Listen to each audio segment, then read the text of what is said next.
세제 되게 좋아하는데 결국 근본적인 내 연금저축 수익률을 갉아먹고 있다는 거죠. 이 현상을 보면 뱀이 자기 꼬리를 이렇게 먹어가면서 또아리를 트는 모습이 생각이 나지 않나요? 안녕하세요. 영희리치의 문지입니다. 지난 시간에는 연금저축에 대해서 알아봤죠? 이번 시간에는 연금저축의 어두운 면, 숨겨진 진실, 연금저축에 반대하는 사람들은 어떤 입장인지 한번 알아보도록 합시다. 연금저축 상품은 말 그대로 내 노후에 받을 연금을 위해서 저축하는 상품이죠. 따라서 애초에 목적이 연금이기 때문에 내가 중도해지를 하거나 일시금으로 수령할 경우에 그 리스크가 엄청난데요. 내가 천재지변이나 사망 같은 부득이한 이유에 다른 이유로 중도해지하거나 일시금으로 수령하게 된다면 내가 그동안 부은 원금에다가 이자까지 합친 총액에서 16.5%의 분리과세의 세금을 납부를 해야 합니다. 20대에 들면 30년, 30대에 들면 최소 20년을 가지고 있어야 되는 엄청난 장기 상품인데 과연 그 몇십 년 동안 목돈이 들어갈 일이 한 번도 생기지 않을까요?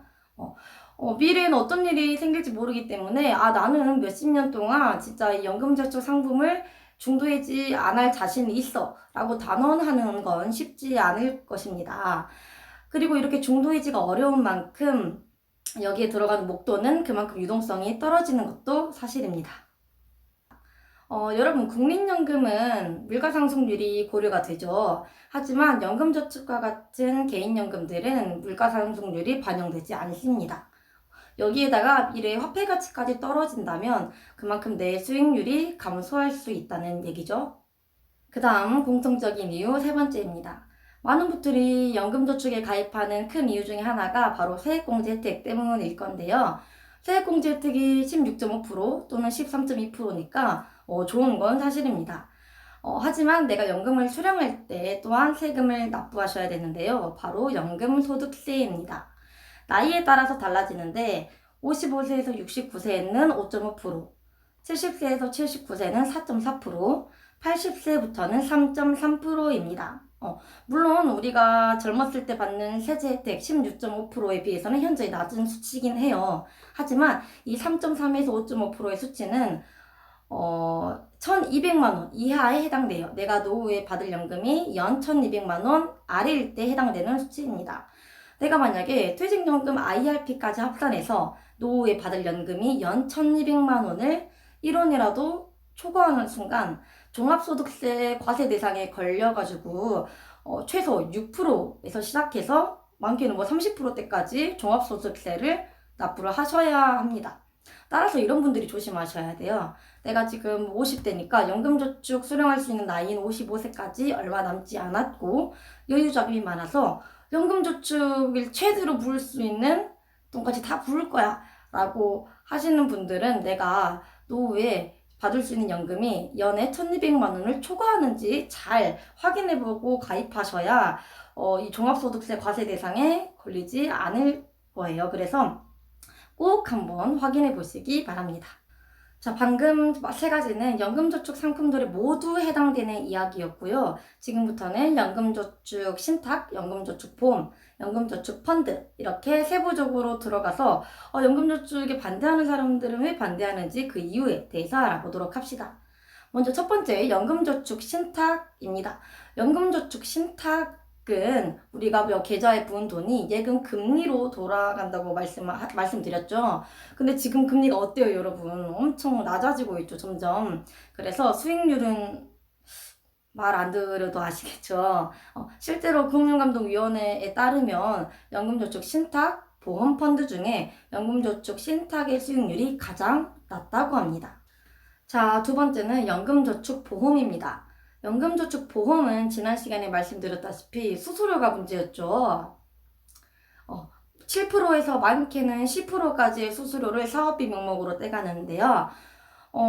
우리가 연금저축보험 계좌에 돈을 납부하면은 7%에서 10%이 수수료를 떼가고 남은 돈으로 운영이 되는 거예요. 그래서 이 7%에서 10%의 수수료를 제외하고 나의 원금을 따라잡으려면 최소 7년에서 10년의 기간이 소요된다고 합니다. 뭔가 뒤통수를 엄청 맞은 기분 아닌가요, 여러분? 저만 그런가요? 그 다음 연금저축보험은 운영 방식이 공시이율로 운영된다고 했잖아요. 2020년 6월 기준 생명보험사의 평균적인 공시이율은 2.3%, 손해보험사는 평균 1.7%의 공시이율입니다. 작년 2019년도까지만 해도 평균 3% 정도였는데 지금이 더 낮죠. 왜냐하면 공시이율은 변동금리이기 때문에 언제든지 변할 수 있고, 그 말은 경기가 안 좋아지면 더 낮아질 수 있고, 내 수익률도 더 낮아질 수 있다는 말입니다. 물가상승률, 화폐가치까지 고려하면 자칫 잘못하면 원금 손실의 위험성도 있다는 사실을 알고 계셔야 합니다. 어쨌든 우리가 연금저축보험, 보험사에 돈을 납부하면 보험사가 우리가 납부한 돈을 가지고 잘 굴려가지고 어떤 상품에 투자해서 잘 굴려가지고 그 운용 수익을 통해서 우리에게 원금 플러스 이자를 덧붙여서 연금으로 돌려주는 거잖아요. 그럼 보험사는 대부분 우리 돈을 어디다 투자할까요? 바로 안정적인 국내 채권에 투자합니다. 그 중에서도 만기가 긴 30년물에 주로 투자를 하는데요. 왜냐하면 사람들이 나 연금저축보험에 가입할래요 라고 말하는 건 긴 시간 동안 장기 투자를 하겠다라는 말이고, 자연스럽게 보험사도 그러면 30년 만기물에 투자를 하게 되는 거죠.